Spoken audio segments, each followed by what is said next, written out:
Hello, I'm Alan Flurry. Joining us on this episode of Unscripted is Australian veterinary surgeon and Nobel Prize-winning immunologist Peter Doherty. A noted author and longtime researcher at the St. Jude Children's Hospital in Memphis, Tennessee, where he is a faculty member at the University of Tennessee Health Science Center, Doherty is the author of the semi-autobiographical book, The Beginner's Guide to Winning the Nobel Prize, and most recently, the wide-ranging survey, Pandemics. We had a chance to talk at the University of Georgia College of Veterinary Medicine. So, since you won the Nobel Prize, you have been transformed from a scientist into a famous scientist. Now, that means you spend time with donors, you talk to politicians, you talk to the media. I'm wondering how your perception of what you do has changed, if at all. Yeah, the talking to politicians and the media and so forth, a lot more immediately after the prize. They kind of lose interest in you in time unless you're pursuing it. I mean, the problem with being a scientist and getting involved with politicians is you become trapped by their agendas. And if you want to continue with science, which is what I wanted to do, you have to go back to the science. And so I've sort of backed out a lot of that world. But I do try to talk out on important issues that I think a scientific voice is useful. And I've also tried to defend some people in science. I mean, the climate scientists, for instance, have come under the most extraordinary attack because what they're saying is very threatening to various vested interests. So I've tried to speak up for them. But on the whole, I've continued with science. And also I found a lot of the interaction with media to be very ephemeral. And you say something, it's a story for 5 minutes, and that's basically it. Right. And the timelines get shorter and shorter. Right. You know, it's just a sound bite. Right. And actually, that's why I've started to write books, because if you've written a book, it's there. The book is there. It's out there. I mean, it may be sold secondhand. It may be remained. Someone may pick it up in a bookstore in 10 years' time at 15 cents and read it. Okay? Right. So it's done. It's something. It exists. Right. And you feel that you're able to maybe expound and explain at better length? Yeah. I think with what's happening with the media, with a lot of the visual media going more and more for the very short soundbite, for a sort of confrontational discussion, passing for real debate and so forth, in much of the media, that there's an untapped need for something that looks at an issue in some depth. And we used to get a lot more of that from investigative reporters. But there are many, many less investigative reporters than there were. And there are many, many more opinion writers. Now, opinion writers, I don't think are bound by any particular ethical code as far as I can see. Right. Or by any particular necessity for knowing what they're writing about. They're writing opinion. Right. And so I think the nonfiction book has possibly even more place than it had in the past. And in some quarters, I think people are starting to realize that. It's been a traditional platform for the public intellectual. Yeah. Well, it is. It kind of goes with, say, a life in science or a life in inquiry, because we try to understand how something works or describe something or summarize something. And we may do that for an audience of peers. And of course that's more technical language often. And making the transition from writing a more technical type of book to writing that same sort of book for a broader audience is an interesting one. I mean, it takes you into different territory. It takes you more into the territory of telling stories, I think. And so the books I've written mostly have been sort of books of essays, books of stories. That are kind of linked together by some common theme. Well, it's what we do best, and maybe it's how we understand each other the best. We are storytellers. It's through storytelling, exactly. And so maybe it is the best way for you to communicate with the public. Yeah, I think as a scientist, if you want to write about science, there are very, very few scientists who actually write fiction effectively. And I think that's partly reflects what we do. I mean, we don't make things up. Right. And if we do, we should be doing something else anyway. You've heard of the New Jersey Congressman Rush Holt? Yeah. Who is a scientist. What do you think about that? What do you think about scientists moving into becoming politicians? I think scientists should move into all sorts of areas. We've had over the years, we've had a few scientists in the Congress and in the Senate. Not enough, I think.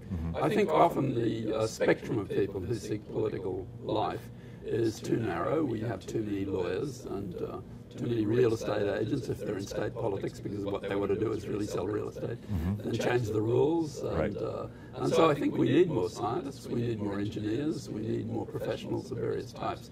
There's more diversity, I think, in the US Congress than there is in some of the parliamentary systems, like the Australian parliamentary system that I'm familiar with. On one side, we tend to have lots of lawyers, and on the other side, we tend to have trade union officials and school teachers. On both sides, we have lots of lawyers. There's always lots of lawyers in politics.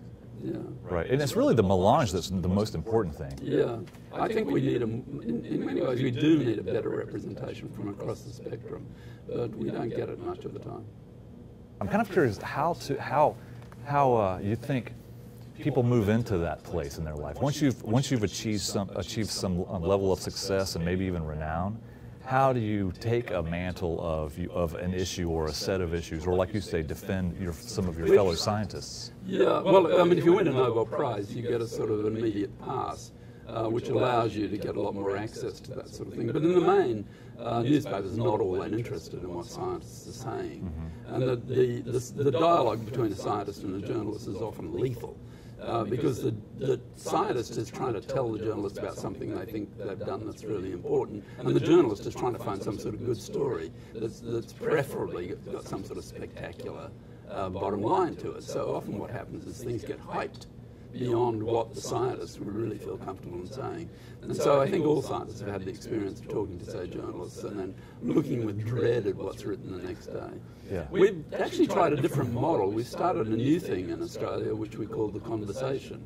It's really an online blog, and it's anyone who's associated with a university or a research institute anywhere, including the United States, can sign up to write for this. They have to give a conflict of interest statement. And what happens is people write 1,000-word articles, and then that goes through a professional newsroom. So someone who's, for instance, an authority on water usage in desert areas or something might decide they really want to talk about this to the broader community. They write a 1,000-word article. It then goes through a newsroom of professional journalists who adjust the language and make it accessible, and then it just goes online. And it goes online, and anyone can read it. It's free. It's available for all newspapers to take if they wish to do so. For free? For free. All they have to do is acknowledge. Right, by law. And it's doing very well. We started it about, I think it's about 2 years ago. It's getting, it's now, I think it's getting about 1 million hits a month or something like that. It's doing really well. So I think it's one of these ways that we can get people to come out of the academy, out of the universities and so forth, and actually talk to the general public about the things they know about. It's a good model. It's an experiment, really, but I think it's a good model. That's what scientists do, is experiment. We do. Yeah, we do. We should move to pandemics, which is really your specialty, and I've got a lot of... Well, that's one of the books I've written, the pandemics. Well, and you've been working on it for a long time, and I've been working on immunity to infections. I mean, I'm around the people who work with pandemic infections, but that's not really been so much my thing. I mean, I study how we deal with infections in terms of our immune response. Studying it for so long, does it surprise you or offend you, or are you ambivalent about the fact that the language of infection has been so readily translatable to the spread of information? Oh, you mean going viral? Yeah, I think going viral is more viral than a lot of viruses, actually. No, it's kind of fun. That's the way it's interesting the way the language evolves and how it's used. Yeah. And everyone understands it, is the thing. Yeah, it doesn't offend me at all. No, but I thought it was a funny thing just because everyone does understand it, and it really emphasizes the fact of our sort of common understanding of this idea. Well, that's really a pandemic view, isn't it? I was asked to write this book on pandemics, and I said, well, how far do you want me to take it? Because, we talk about pandemics of obesity. Right. So, they said they didn't want that. They wanted to hear about infection. Yeah. Well, how does a pandemic differ from an epidemic? Well, it's a bit a matter of definition. It's really not. It's not consistent, actually. I was kind of interested. When I started to write this, I tried to get decent definitions, as one does. If you're a scientist, you try to define your terms. And actually, pandemic is used differently in different contexts. I mean, with influenza, for instance, if a virus crosses over from another species, a new virus, like the one that came out of pigs, we call it a pandemic virus. However, if a virus that's circulating in us changes due to mutation, and causes a global outbreak, we call it a seasonal epidemic virus.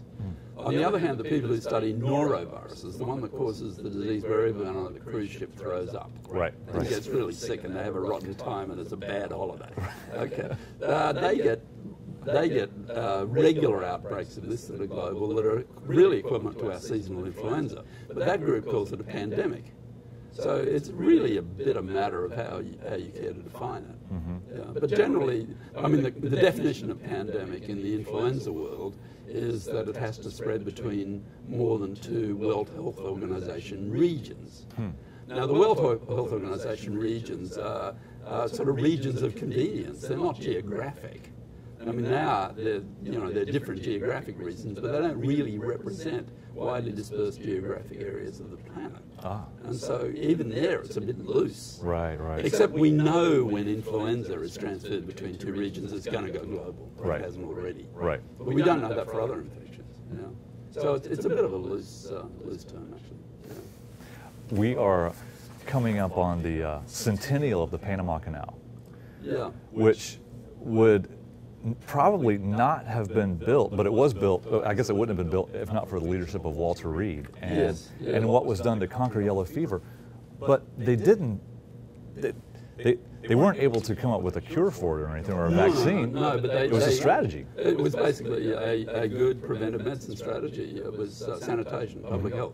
There was a Cuban doctor who was saying yellow fever is transmitted by mosquitoes. Nobody took that much interest, but Walter Reed took it up. And they just controlled mosquito breeding. So what they did is they put kerosene on the top of water barrels, and that killed the mosquito larvae, or they tipped out all the water they could find, so there's no standing water around. Right. And practiced mosquito control, and that basically brought it under control. And they were able to go ahead and build the canal. Some people died. I mean, one of the investigators at the time allowed himself to be bitten by a yellow fever mosquito and died. So there was kind of heroes in it in a way. Oh, indeed, indeed. And that was a major discovery to figure out the causes of yellow fever. It was. Because they had tried to build that canal earlier in the 19th century. Yeah, that's right. That's right. And of course, malaria goes back through history as having an enormous, malaria and yellow fever have an enormous influence on human history, actually. Are those preventive strategies still as important as they were then? I mean, they still are important. I mean, yellow fever, we have a wonderful vaccine. We've had one for a long time, and basically we don't have a problem with yellow fever in North America, for instance. Yellow fever used to go up to Canada in the hot months, right up the East Coast, up to the waterway in Canada, but not anymore because the vaccine is great. But in some areas of the world where they can't afford the vaccine, like Nigeria, for instance, still a number of deaths each year from yellow fever. Malaria, on the other hand, we don't have a vaccine. And so with malaria, you're relying on drugs and you're relying on mosquito control. And the only reason we don't have malaria in the United States is because we've got fairly effective mosquito control. Right. And we don't have a lot of malaria cases around. But malaria, again, used to go right up the East Coast in the United States. Yeah. So we do rely. Yeah, so with West Nile virus, which is a mosquito-borne virus, I mean, we had the outbreak last year. And basically what had to happen then was better mosquito control. So you'll get people, you don't realize it's happening, but if you go out at 3 in the morning, you'll see trucks out there fogging mosquito control. You can read about the Black Plague, but it seems like the last big major pandemic that we experienced was the 1918-19. The 1918-19 influenza, yeah. I think it killed about 2% of the world's population, something like that, so, which is a lot, but killed 30 to 40% of the inhabitants of the cities. And because we had no idea what was happening. Right. It's incredible. I mean, human beings have been around for at least 120,000.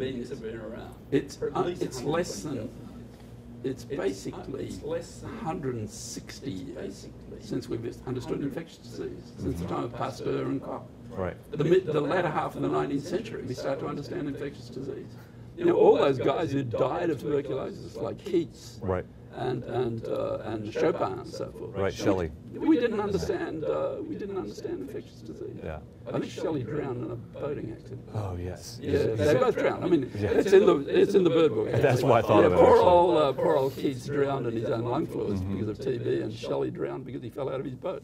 Yeah, but they both drowned. Right, but is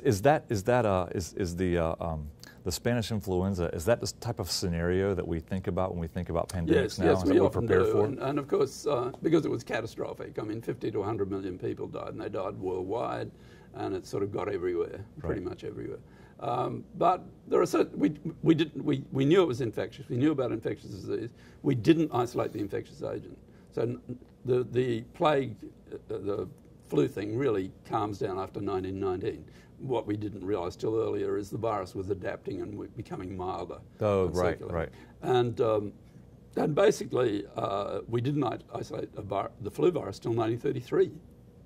So it's 15 years before we isolated the influenza virus. Was it a question of technology or? Technology. That's it was technology. Yeah. It was purely technology. And so, and then, of course, now with the SARS outbreak that happened in 2002, we had that virus out within a month or two. Mm-hmm. Now, with the latest technology, we'd probably have the virus out within a few days. So is that the biggest change? Yeah, the capacity to actually detect these pathogens and to type them has changed with enormous speed. Even since 2002, the advances are enormous in technology. And so that's one reason I think, you know, we have to be concerned about pandemics. We have to be worried, we have to watch them, we have to monitor, we have to have good public health services, we have to have good people working in the science of it. But on the other hand, I think we are infinitely better at handling these things even than we were 10 or 12 years ago. Mm-hmm. Yeah. I read a couple of years ago Paul Farmer's book, Mountains Beyond Mountains, about tuberculosis around the world. Tuberculosis is concerning because of drug resistance. That's exactly right. That's what I want to ask you about. Is there a sort of Rubicon that we go beyond where, okay, it's just extreme drug resistance and we don't know? Well, we've got some total drug resistance strains now. But there's a lot of money being put in by Gates and so forth into getting better drugs. We need better drugs, and they are being developed. They're in the pipeline. It is a real concern, and it's watched very closely. And also some of the drug-resistant other bacteria, the drug-resistance staph and so forth, that multi-drug resistant strains, the flesh-eating bacteria, these things.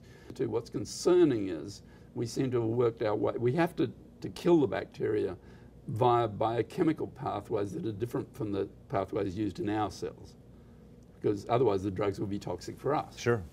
And so with some of them, we seem to have run through most of the pathways that are different from us. When people refer to the swine flu, what is it they actually are talking about? What do they actually mean by that versus? It's a virus that came out of pigs. Influenza viruses infect all sorts of species. The viruses that tend to infect us have either gone, we think, directly from birds to us, or they've gone through an intermediate species, particularly pigs.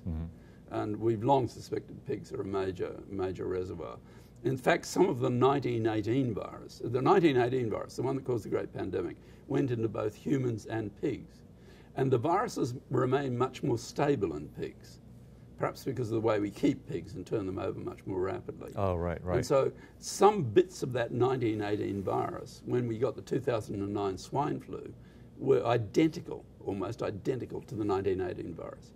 Yeah, they've been travelling through the pigs all that time. So we know a lot about flu viruses, and what happens with flu is it throws off mutants all the time, and that's why we get these seasonal influenzas. You know, a virus that's circulating in humans, we make a vaccine, it calms down, we control it, and then it mutates because it's under selection pressure from the antibodies, and we get a new strain. And we have to make a new vaccine. That's why we keep making new flu vaccines all the time. And, you know, for instance, the Hong Kong flu, H3N2, has been circulating in humans since 1968 with mutational change. That's a seasonal influenza. The other thing that happens, though, is that the influenza virus genetic material is organized in 8 different bits. So if a cell, by some chance, gets infected with 2 different flu strains, it can repackage. And what happened with the swine flu, the 2009 swine flu, is that a virus that was circulating in American pigs and a virus that was circulating in Asian pigs somehow got together in Mexican pigs.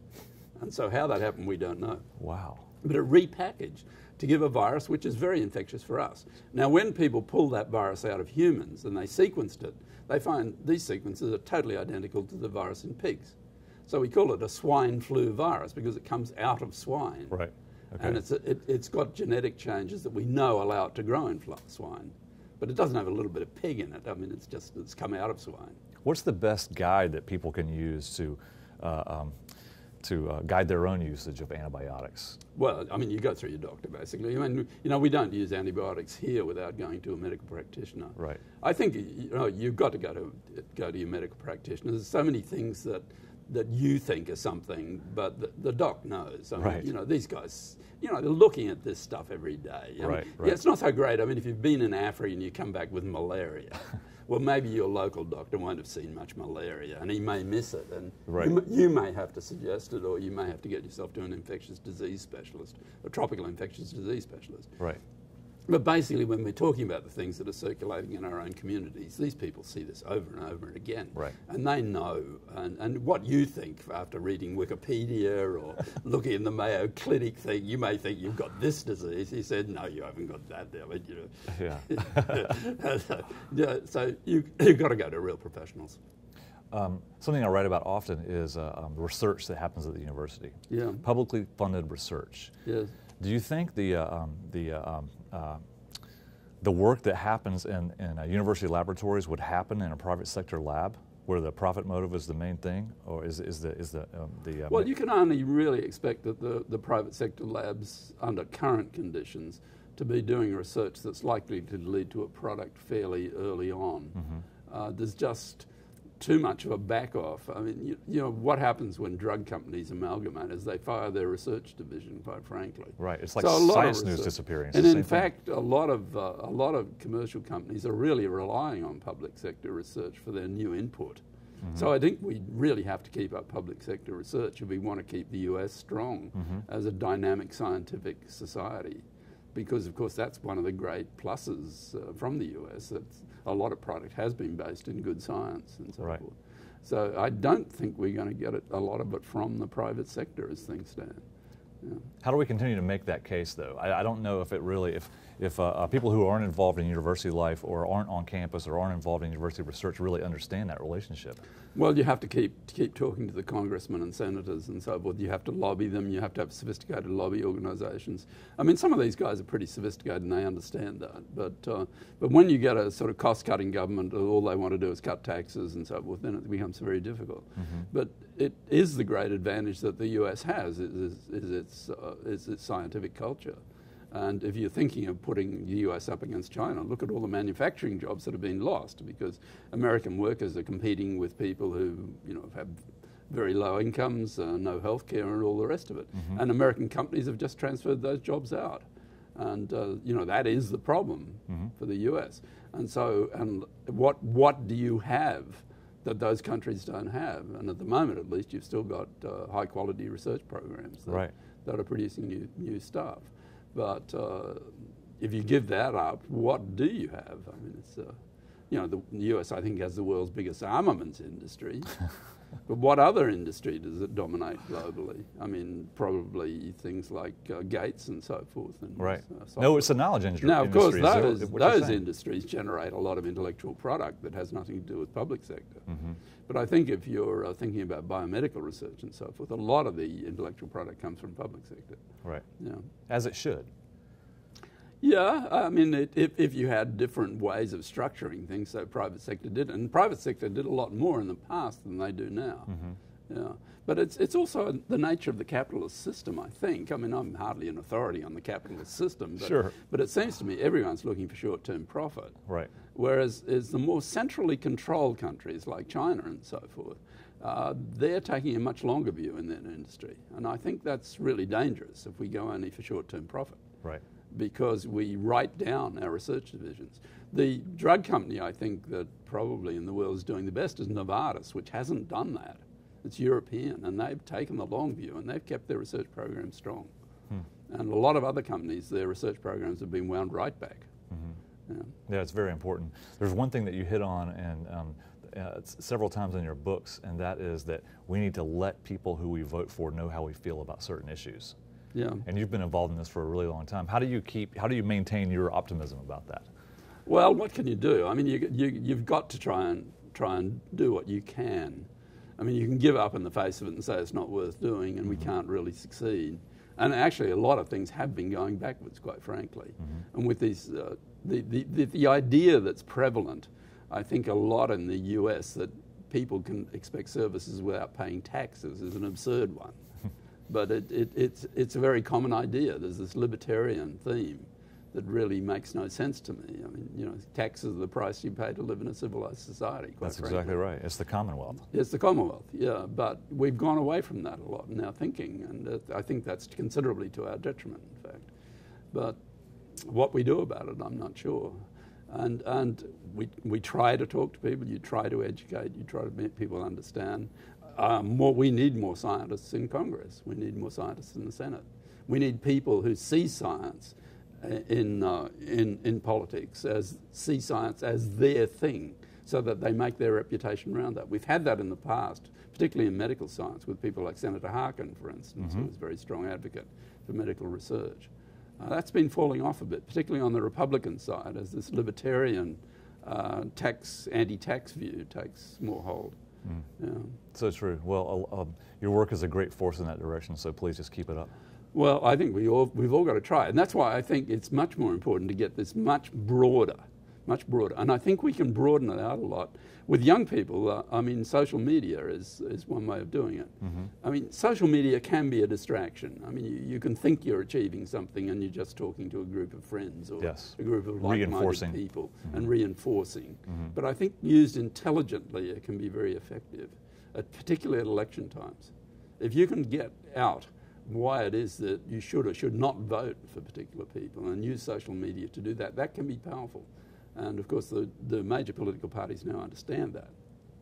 And it's easy, unfortunately it's easy to get very simplistic messages out, and messages about climate, science and so on often aren't simple. Is that their major downfall? It is a problem, yeah, it is a problem. But, you know, people don't think in the terms that we use in science. I mean, they don't think in terms of probing evidence-based reality and doing studies to actually firm up conclusions and so on. That's not the way we generally approach life. Right. It's not the way we do things. It's not the way scientists approach their family, for instance. I mean, if you tried living like that with your wife, you'd soon be divorced, obviously. You know. Are we doing an okay job of moving more young people into the sciences? I don't know. I mean, what do you think? I mean, you're probably looking at that more closely than I am. See some very good young people in the sciences, but there's certainly a fall off. A lot of, particularly until recently, a lot of young males particularly were all going to the finance industry. They wanted to make money quickly. I mean, there is a tendency, I think, at the moment to think that everything's easy. I think that maybe it's due to survivor programs or something, that you can suddenly, and people do suddenly make great successes from nothing. Right. But, you know, that's not going to be the story for most of us. And if most of us think in those terms, we're not going to have very good lives, I think. Right. And I think there's a great satisfaction in being able to do something well and to make a contribution. And I think that's what we need to get across to kids. And many kids have that idea. And whether they get it from school or whether they get it from their parents or not, I don't know. But many do have that idea. Many others don't. And I guess I come from that old school that says life wasn't meant to be easy, and anything that's worth doing is probably going to take a lot of effort.